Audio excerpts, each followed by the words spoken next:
coup de foudre, amour, ça, ah ouais, bah, gros bullshit, ça, hein. Ah ouais, on te vend, non, mais sincèrement, on te vend, et j'ai pas envie, contre cliché, on te vend l'amour dans les séries américaines, etc. Mais gros bullshit, parce que, quand il y a de l'amour, le jour où tu te rends compte, le jour où tu traverses des turbulences, le jour où tu te rends compte il y a du conflit, le jour où tu te rends compte que finalement les valeurs étaient pas alignées en fait, Ouais. bah l'amour ça tient plus. Oyez la popu, bienvenue sur Artisans d'Esprit, le podcast qui met en avant les personnes de banlieue qui font tout pour s'accomplir. Comprendre leur état d'esprit à travers leur parcours. Ici, tu trouveras des invités sincères, authentiques et sans langue de bois. N'écoute pas les conseils des gens. Écoute leur histoire. C'est maintenant sur Artisans de l'Esprit. Samy, c'est le type en constante recherche de soi, d'élévation et d'authenticité. Ce que j'aime chez lui, c'est sa transparence. Originaire de Belleville, il grandit discrètement. Du mal à connecter avec les autres, plutôt solitaires, jusqu'à ce qu'il développe son côté aventurier. Notamment via l'entrepreneuriat où il apprend à se redécouvrir à travers divers challenges tels que J'irai business chez vous. Aujourd'hui, avec plus de maturité, il cofonde MaBrand.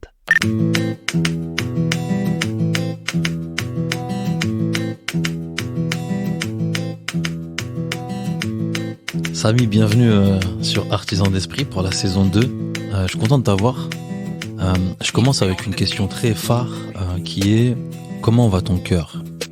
Comment va mon cœur ? C'est une question intéressante. J'ai entendu une histoire, c'est au Mexique qu'on dit ça, je crois. Je sais pas. Ah bon ? Je savais pas. C'est un ami qui m'avait raconté ça. Ok. Et que quand tu poses cette question, tu t'engages à écouter la réponse.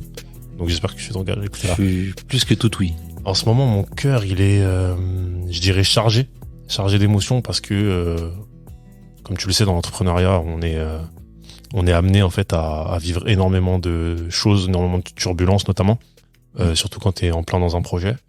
Donc frustration, bonheur, tu vois, c'est l'ascenseur émotionnel 99% du temps.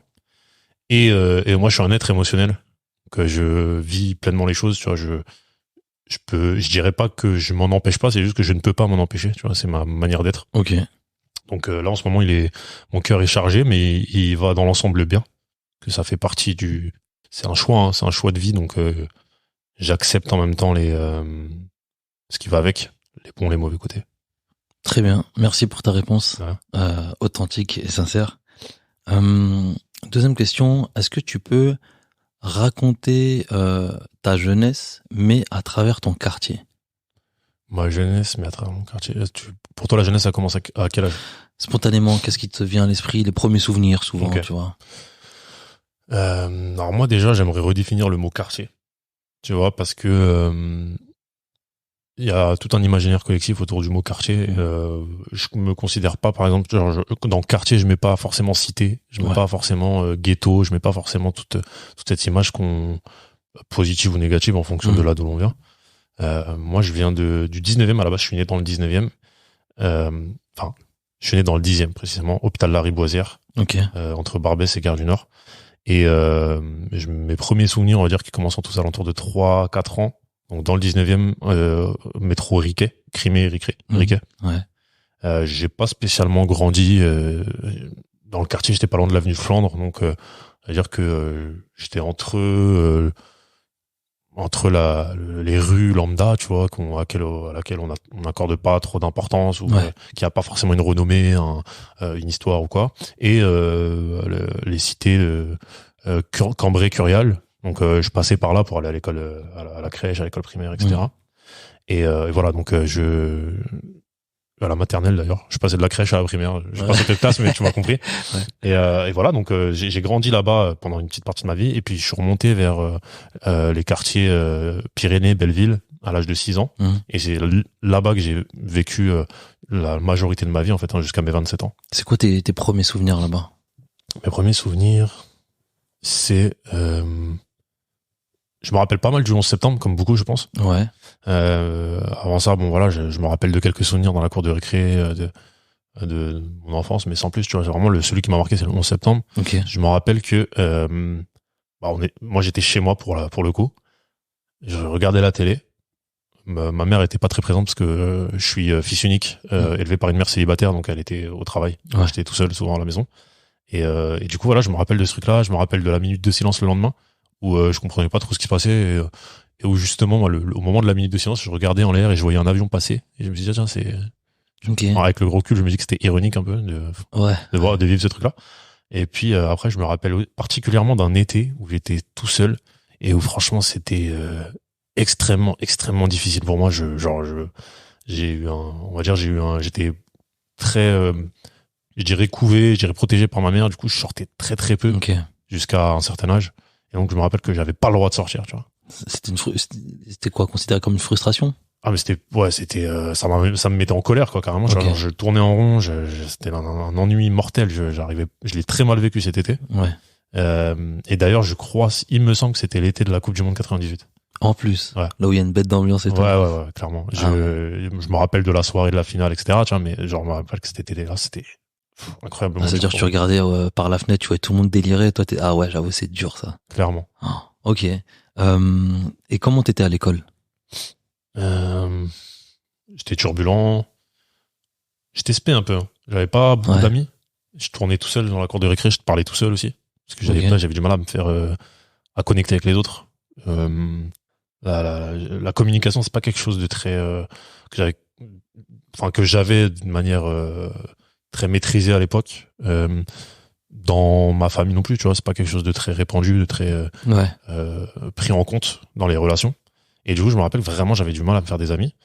Scolairement parlant, j'étais plutôt bon élève. Parce que, comme je te le disais, ma mère m'a beaucoup cadré, tu vois. Donc, j'avais ce truc-là de beaucoup travailler, etc.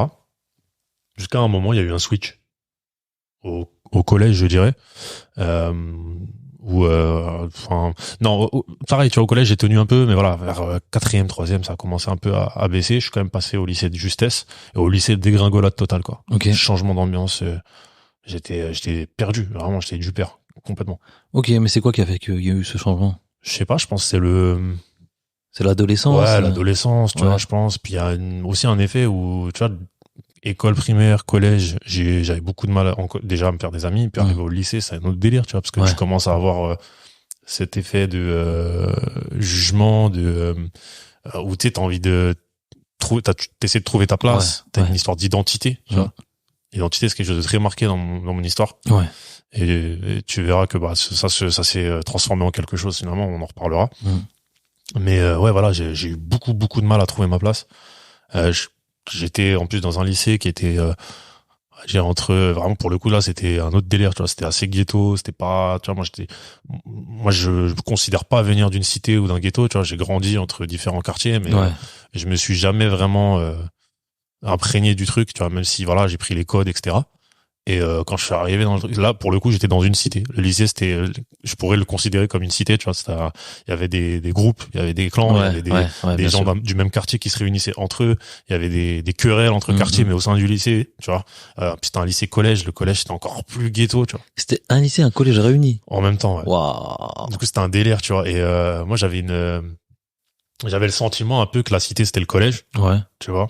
Et que le lycée, c'était un truc, c'était un endroit intermédiaire où il y avait ce truc-là on va dire la couleur, c'est comme si la couleur du collège prenait un peu, teintait un peu celle du lycée. D'accord. Et que arrivé vers les dernières années de lycée, ça commençait un peu à changer. Et puis que quand tu quittes, tu prends le bagage qui va avec. T'as dit un truc hyper intéressant, c'est que déjà, à un moment donné de ta vie, t'as tout de suite capté que t'étais tout seul, t'étais dans ton monde à toi, tu te sentais déjà différent, tu parlais même tout seul, mais ça veut dire quoi? Ça veut dire est-ce que t'as commencé à parler tout seul parce que t'étais seul, ou est-ce que tu t'es retrouvé seul parce que tu parlais tout seul? Non, c'est parce que j'étais seul, clairement. Tu sais, fils unique, regarde, je suis fils unique, comme je disais plus tôt, élevé par une mère célibataire. Donc ma mère était jamais là, parce qu'il faut bien mettre du pain sur la table, tu vois. Ouais, bien sûr. Du coup, grand respect à elle pour ça, parce que c'est pas quelque chose de facile. Et en même temps, du coup, t'es livré à toi-même, donc tu deviens autonome très rapidement. Mais t'es seul, littéralement, tu vois. T'as personne, quoi, tu vois. De 7h30 à 19h30, pendant 12 heures, surtout dans l'été dont je te parlais tout à l'heure. Voilà, faut que tu trouves des moyens de t'occuper. T'as pas beaucoup de moyens, tu vois. En tout cas, j'avais pas beaucoup de moyens à l'époque. Donc, je meuble, je comble, j'essaie de créer un dialogue avec moi-même pour le coup. Ouais, je vois. Et est-ce que t'as eu l'impression d'avoir grandi trop vite pour le coup? Tu vois, peut-être limite, peut-être pas un adulte, mais proche. Je pense, un adulte peut-être pas, mais ouais, c'est vrai que je pense que j'ai grandi un peu vite pour différentes raisons, notamment pour le cadre dans lequel j'ai grandi, parce qu'il y a eu un certain cadre dans ma vie, un cadre pas au sens de cadrer cette fois-ci, mais au sens de contexte familial, etc. Le fait de devenir autonome rapidement. Il y a aussi un fait intéressant, c'est que ma mère très rapidement m'a mis des livres dans les mains. Ok. Et c'était pas forcément des livres de mon âge, tu vois. Ouais. C'était genre des livres de 300 pages avec un vocabulaire qu'on n'a pas forcément à l'âge auquel je lisais ces livres. Et du coup, c'est vrai que ça a développé une pensée peut-être un peu plus complexe. Ok. Je sais pas si ça a été bénéfique ou négatif, en tout cas à ce moment-là, mais ça m'a permis de te construire. De me construire, et c'est ce qui a contribué pour la grande majorité à ma construction, quoi. On avance un peu dans le temps. Après plusieurs échecs à l'examen du bac, malgré les efforts, Samy décide de lâcher prise et de commencer à bosser. Mais, en parallèle, il finit par avoir son bac en candidat libre. Et surtout, de rendre fière sa mère par la même occasion. Ça, c'est pour moi, c'est la première partie de ta vie, en vrai, tu vois. C'est la première partie d'un point de vue études.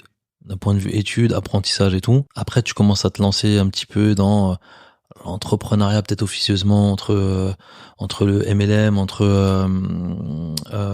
l'aspect branding aussi que tu découvres et tout. C'est ça? Regarde, pour refaire le truc court, SAP et cuisine, très mauvaise expérience. Je passe en service. Je fais du service pendant 2 ans. Je passe dans le ferroviaire pour changer, tu vois, je vais à l'opposé. Et arrivé dans le ferroviaire, en fait, je comprends. Et c'est une partie importante parce que, si tu veux, j'avais cette truc cuisine où c'était très difficile.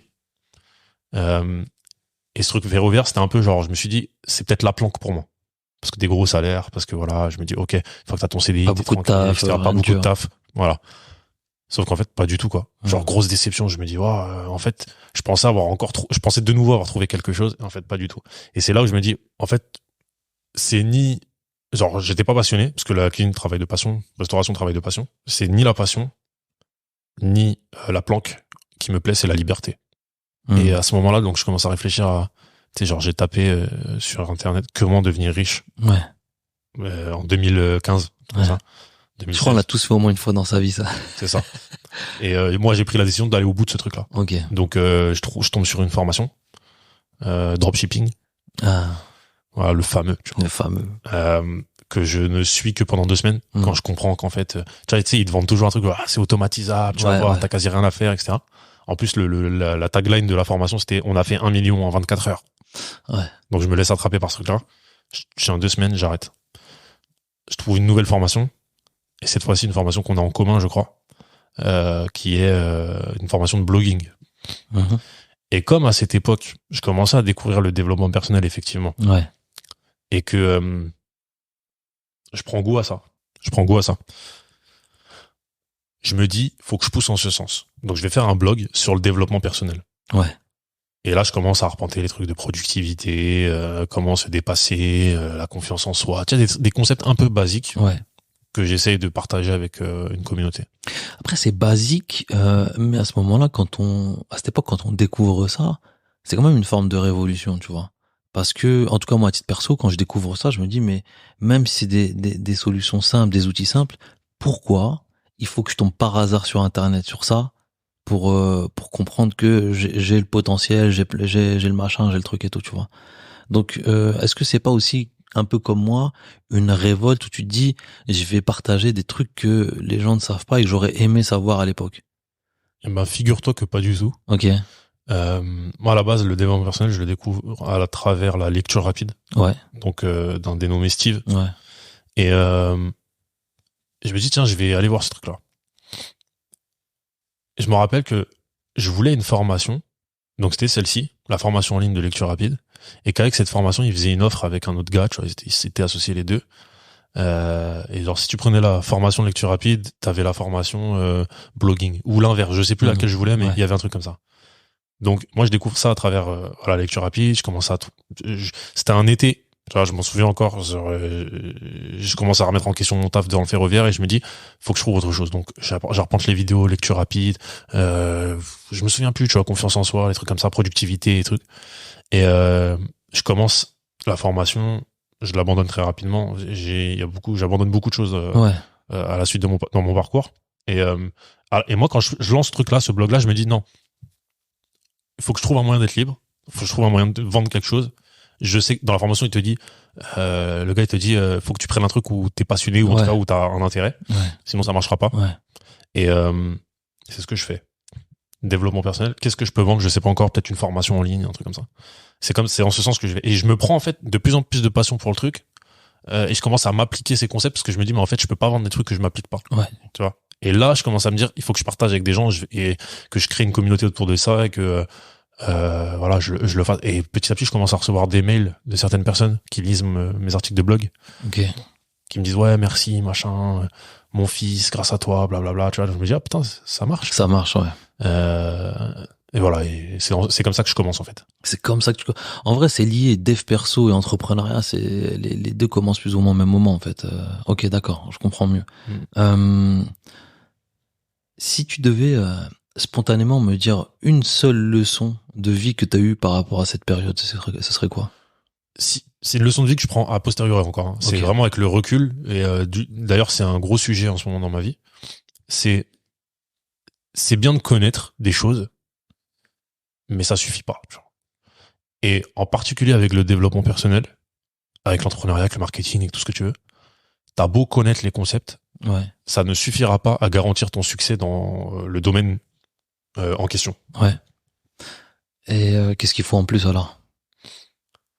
Ce serait trop facile de le dire, mais je pense que c'est l'application de ces concepts, tu vois. Mais même l'application, comme ça, je me dis que ça suffit pas. Il y a quelque chose qu'il faut, c'est, là, comme ça, aujourd'hui, j'ai pas trouvé la réponse, malheureusement. Et là, je parle de manière personnelle, hein. Il y en a qui diront l'application suffit, mais pas pour moi, en tout cas.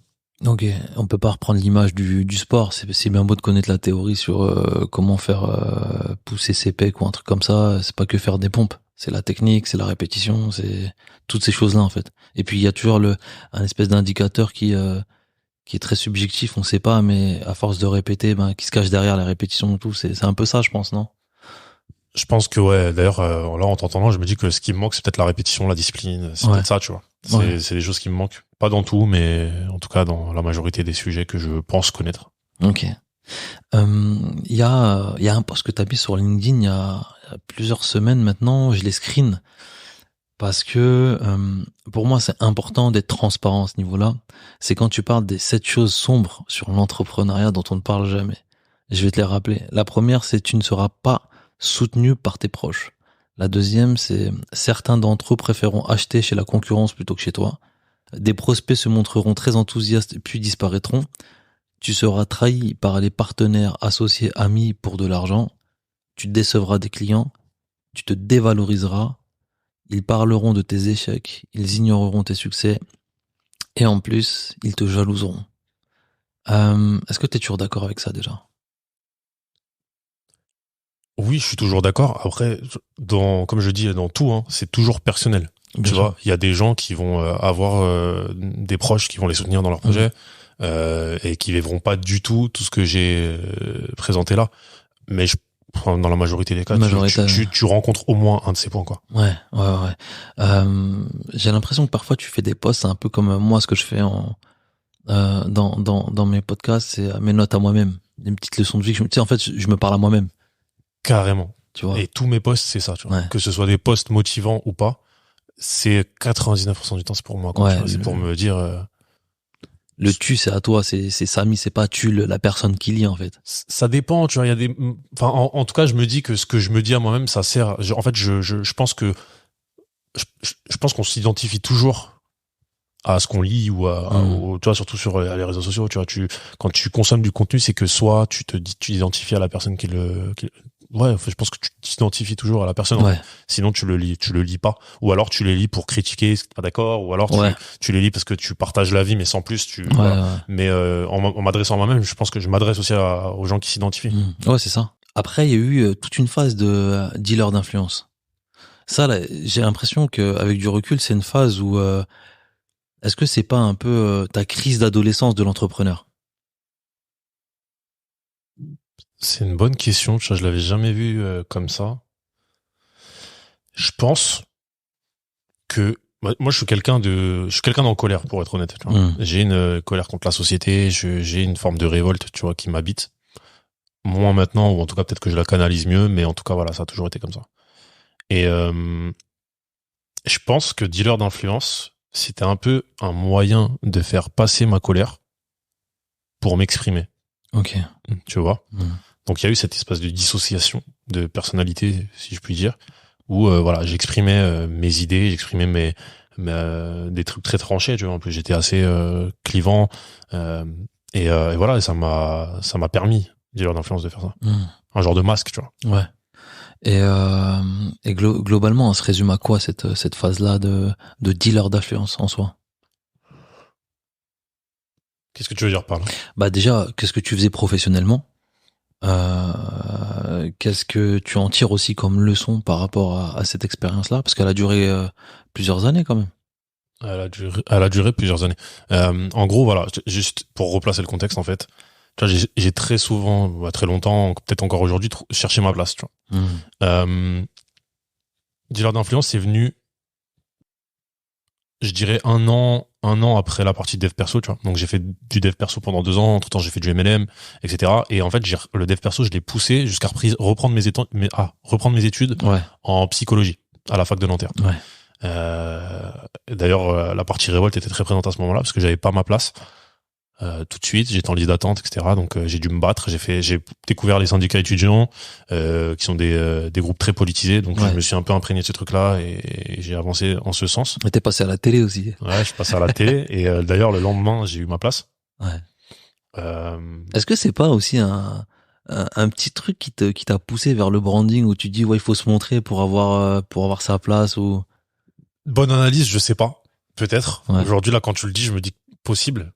Mais à la base non, tu vois. Donc j'ai repris surtout que tu vois, je l'ai fait pour reprendre pour avoir une place, tu vois. Je l'ai eu et ça a pas duré 5 ou 6 mois, peut-être même moins, tu vois. J'ai abandonné très rapidement parce que j'ai pas trouvé ma place là-bas.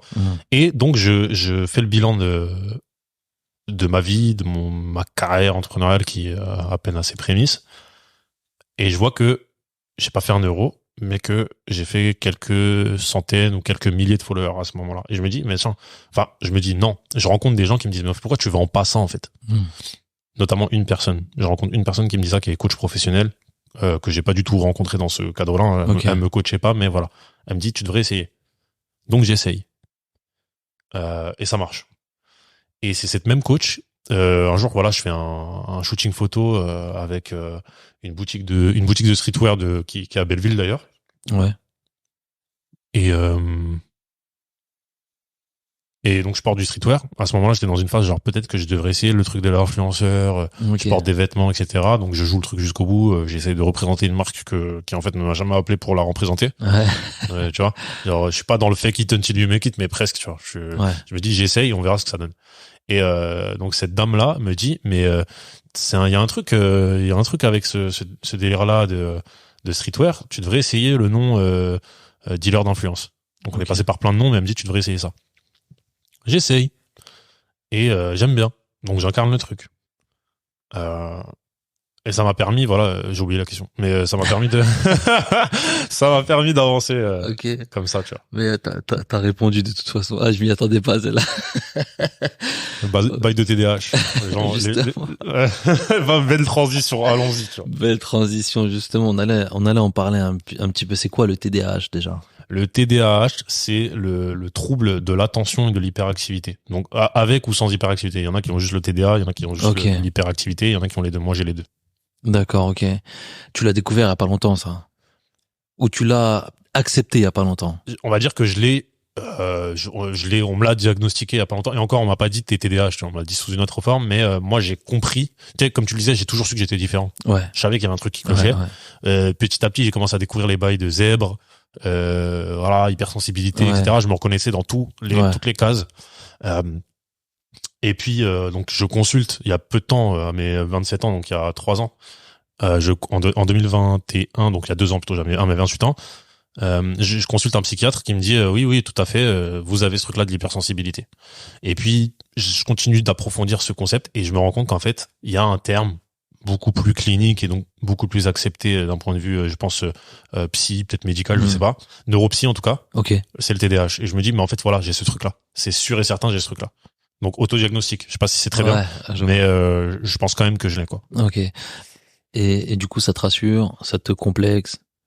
Sans plus, je me dis que ça me permet aussi de mettre une étiquette sur ce que j'ai, ça me permet d'avoir, tu vois, toujours ce truc d'identité, ça me permet d'identifier quelque chose chez moi et d'en faire une partie de mon identité. Ouais, de comprendre certains comportements et tout. Exactement. Et de les faire comprendre aussi. Ça c'est super intéressant.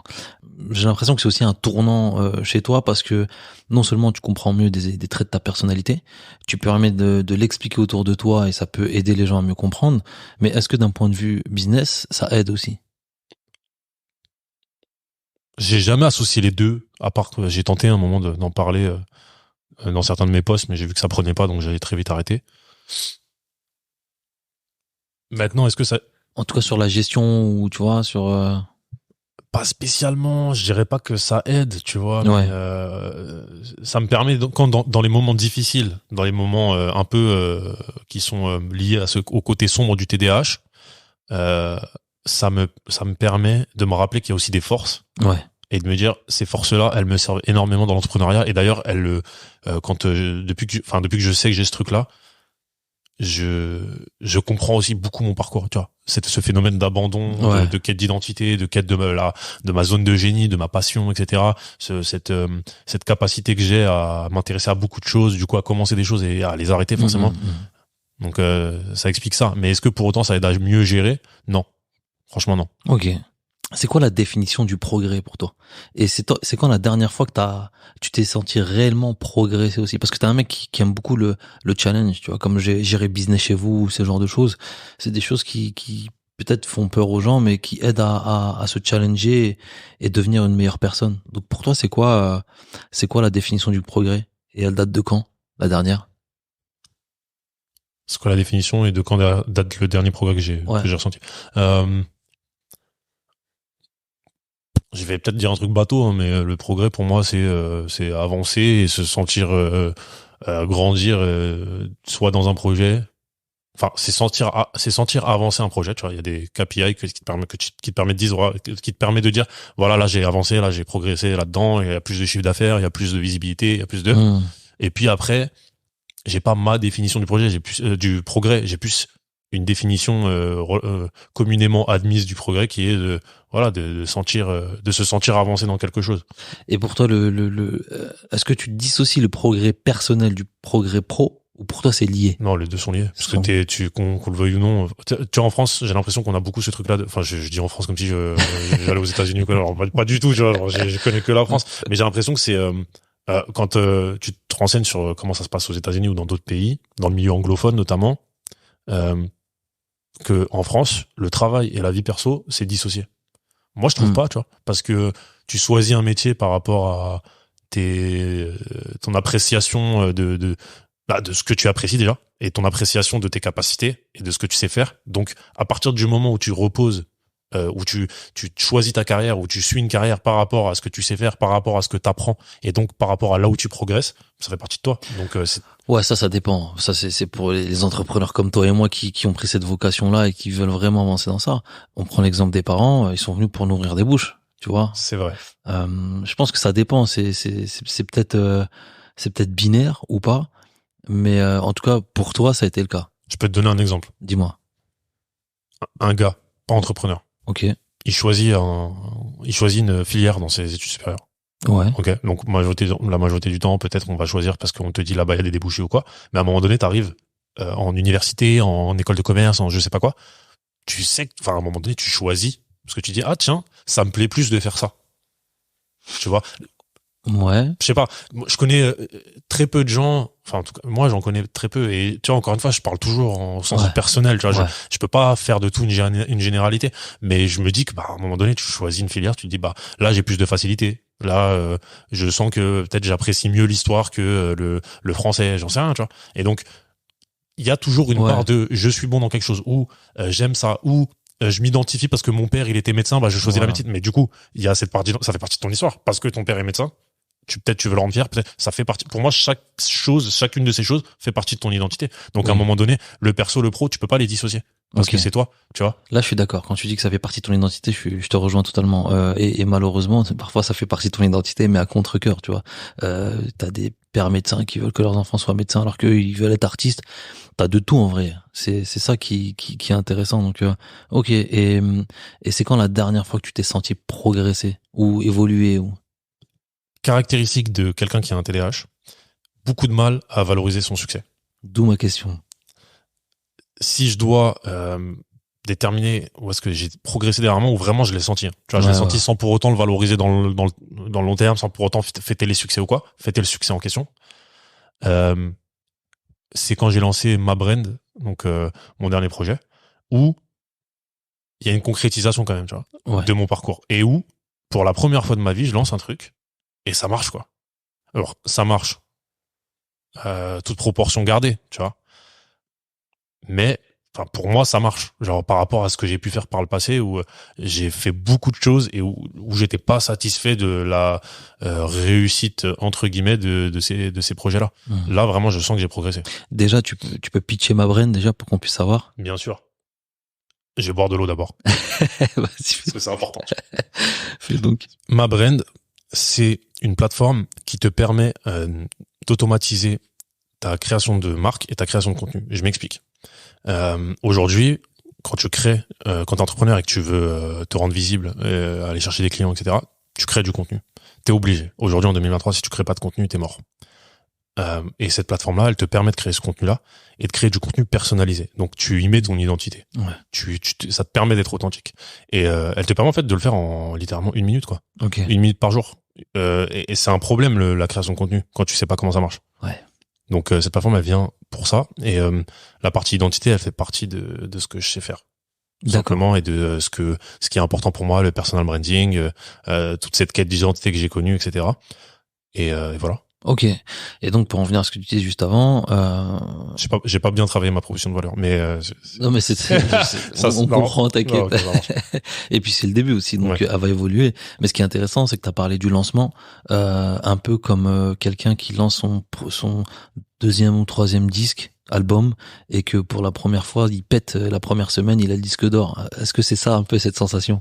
Disque d'or, je sais pas, mais en tout cas, franchement, ouais. Et c'est pas mon 3e disque, c'est mon 19e disque. 19e disque, ouais. Pour faire la dédicace au 19e. Mais tu vois ce que je veux dire? Genre, c'est vraiment, j'ai beaucoup essayé de choses. Et là, pour la première fois, effectivement, pour l'instant, c'est pas un disque d'or, mais au moins, il y a vraiment quelque chose qui se passe, quoi. Je sens que je suis sur la bonne voie, tu vois.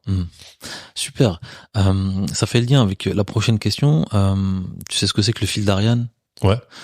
Eh ben en fait, pour rappeler un peu aux personnes qui nous écoutent, le fil d'Ariane, c'est un peu tous les points communs qui sont liés un peu à notre parcours et qui nous définissent aujourd'hui. Toi, ton fil d'Ariane, il est très lié à l'image, mais pas, mais tu sais, plus à pas au paraître, mais plus à la posture en soi. Et est-ce que tu as identifié un peu le sens caché de tous les projets que tu as pu faire jusqu'à aujourd'hui? La quête d'identité, toujours. Ouais. Toujours. C'est vraiment trouver sa place. Qui suis-je? Comment me représenter? Comment faire valoir qui je suis aux autres? Il y a beaucoup, tu vois, c'est très lié à la communication.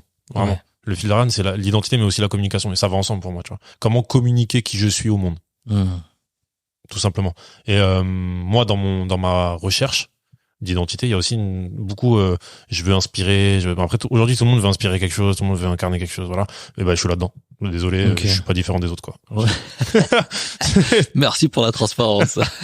Super. Ma brand, tu l'as cofondée. Ouais. Avec ma femme. Avec ta femme aujourd'hui. Yvine à qui on passe un grand célèbre. Grand name dropping. Grand name. Souvenez-vous de ce nom parce que voilà, parce que Yvine c'est quelqu'un, c'est quelqu'une aussi, tu vois, vraiment. Et est-ce que c'est pas ça aussi? Est-ce qu'il n'y a pas une forme de cadre qui s'est installé un peu plus? Yvine Katangi bientôt Tolba, juste pour pour contextualiser. Non. Est-ce qu'il y a une forme de cadre? Bien sûr. T'as sûrement dû regarder la vidéo de Humanage. Oui, Najib que tu name dropping dans ce podcast qu'on embrasse. Il est passé d'ailleurs, je crois. Ouais, il est passé.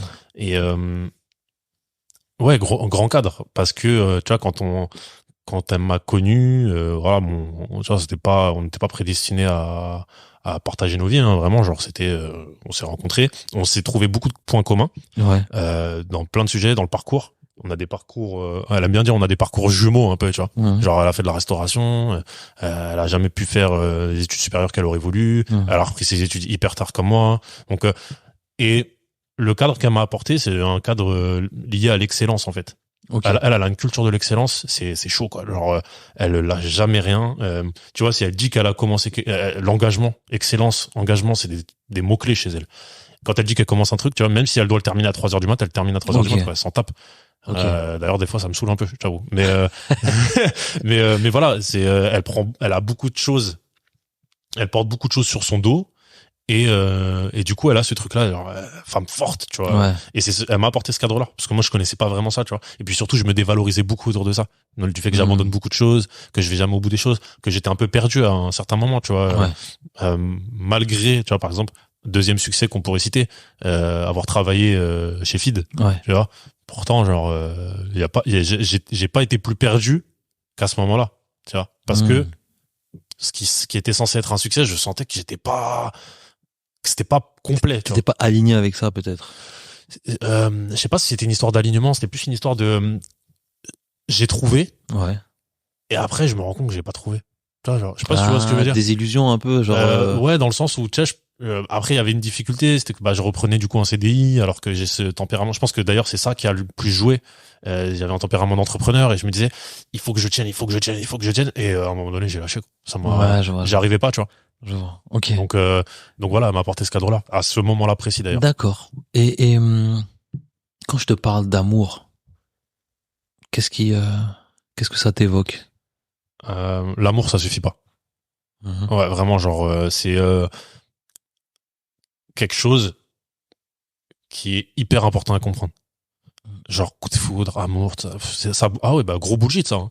Ah ouais, on te vend, non mais sincèrement, on te vend, et j'ai pas envie, contre cliché, on te vend l'amour dans les séries américaines, etc. Mais gros bullshit, parce que, quand il y a de l'amour, le jour où tu te rends compte, le jour où tu traverses des turbulences, le jour où tu te rends compte qu'il y a du conflit, le jour où tu te rends compte que, finalement, les valeurs étaient pas alignées, en fait, l'amour, ça tient plus. Clairement. Et même si t'aimes la personne. Hein. Ouais, bien sûr. Et de toute façon, ça fluctue, l'amour. Il y a des jours, t'es in love à fond, et puis il y a d'autres jours, tu l'aimes un peu moins, t'as pas envie de voir. C'est normal aussi. Hein. Exactement. Ok. On arrive bientôt à la fin. Déjà, ça passe vite. Ça passe très vite. Est-ce que t'as déjà vu la vidéo de Inoxtag, le jeune youtubeur là, qui explique l'anecdote de sa première paye par rapport à ses vidéos? J'ouvre la porte, je fais ouais, papa, j'ai gagné 1300 €, papa, maman, j'ai gagné 1300 €. Et je parlais tellement vite, j'étais ultra excité. Et là, mon père, il dit oui, allez, à d'autres, oui, arrête de nous prendre pour des cons. C'est sûrement les V-Bucks ou machin, tu vois. Il se foutait de ma gueule, tu vois. Il me disait ouais, c'est pas vrai. Et je dis non, je te jure, j'ai gagné. Il me dit tu montreras, on verra si c'est vrai quand tu les auras. Et là, je reçois, je fais Et là, je montre à mon père, il fait ah ouais. Et là, mon père, après, il m'a beaucoup aidé à partir de ce moment-là. Ce qu'il explique là, pour moi, c'est pas du tout... si, justement, c'est anodin, dans le sens où, malheureusement, c'est quelque chose que on voit beaucoup autour de nous.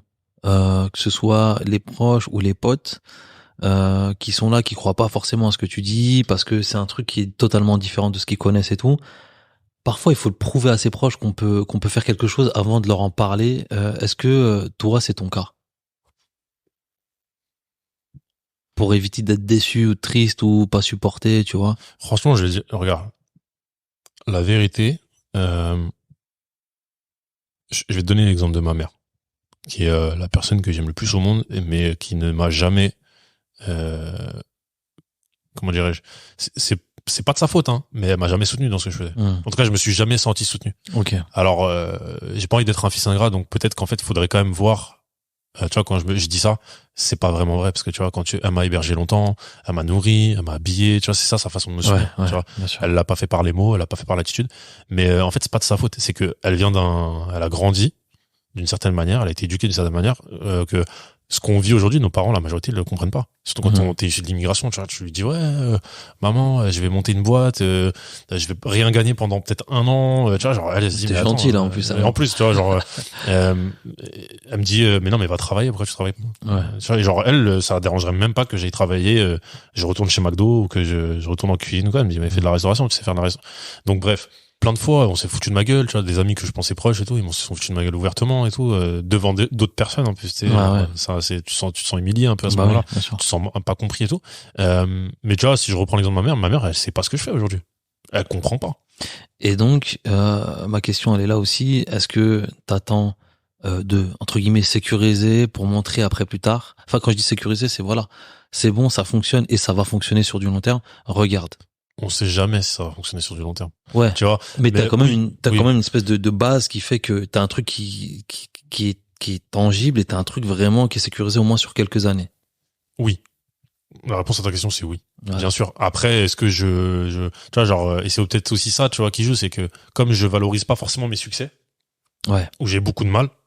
Mais c'est aussi à cause de ça, non? Clairement. Bah oui, bien sûr. C'est le fait qu'on m'ait jamais dit, ouais, c'est bien mon fils, ou c'est bien, tu vois, genre, voilà, j'ai beaucoup de mal aujourd'hui à me dire c'est bien ce que je fais. Et du coup, bah ouais, peut-être que j'attends, mais en même temps, je m'en fous un peu, quoi. Genre le jour où je vais aller la voir, je vais dire ouais, maman, regarde, j'ai réussi ça. Je m'attends pas à ce qu'elle dise ah trop bien et tout. Donc du coup, je me dis ouais, voilà, maman, j'ai reçu ça. Bon, sinon, tu vois, genre tu veux que j'aille acheter ta nouvelle machine à laver ou tu vois ce que je veux dire? C'est tout. Ok, ça marche. Dernière question pour toi. Tu connais l'énigme marron? Ouais, bien sûr. Si tu devais faire le bilan. Et tu vas me dire de quoi, Jusard, de ce que tu ressens. Déjà, je sais pas ce qu'est un bilan. Genre, j'aurais pas dire c'est quoi le bilan, tu vois. Je connais le bilan comptable et c'est pas moi qui m'en occupe, c'est Nivin. Et tu veux qu'on l'appelle pour qu'elle fasse le bilan? Non, c'est pas ça, c'est que vas-y, en gros, si je dois faire le bilan, il s'est passé beaucoup de choses. J'ai traversé beaucoup d'épreuves. J'en traverse encore aujourd'hui, sous différentes formes. Mais c'est pas fini, quoi. Et j'ai réussi beaucoup de choses aussi, grâce à ces épreuves. Et c'est pas fini. Genre, si je devais faire le bilan, ça tient dans c'est pas fini, tu vois. Ok. Et si tu devais te dire un truc gentil à un mec qui s'appelle Samy, tu dirais quoi? Pour ces 10 dernières années. Passer avec lui, en tête à tête. T'es un bavon. Lâche pas l'affaire. Ça va payer. Ok. Donc là, c'est le mec du 19 qui a parlé, là. Ouais. Alors, bah, merci à toi. Où est-ce qu'on peut te retrouver, Samy? On peut me retrouver sur LinkedIn, Samy Talba. On peut me retrouver sur Insta, @samy.tlb. Et on peut me retrouver bientôt sur vos écrans de télé. Ok. Alors, c'est du teasing ou c'est une intention que tu places? Ouais, c'est une intention. Bah, je te le souhaite alors, bah, écoute, merci à toi. Merci, Sama. Ok, c'est terminé. Comme d'habitude, ce que je retiens en 1, tu peux faire tes propres choix et rendre fiers tes proches par la même occasion. En 2, savoir se perdre pour trouver ce qui nous plaît profondément. En 3, l'amour ne suffit pas. Mais ça, on le sait déjà. Allez, on s'attrape. Axiom.